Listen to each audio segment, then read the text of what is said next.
अगर आप भी चाहते हैं बिट्टू मलंगिया इंटरटेनमेंट का ऑडियो वीडियो सबसे पहले आप तक पहुंचे, तो लाल बटन को दबाकर चैनल को सब्सक्राइब करें और बेल आइकन दबाना ना भूलें।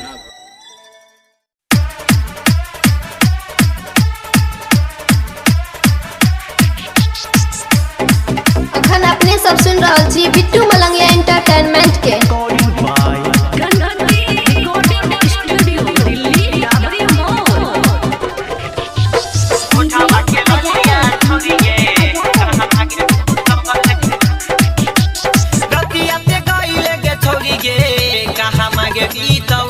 रतिया से गईले गे छोरी गे कहाँ मांगे बीतवले उठा बाटे ललिया छोरी गे।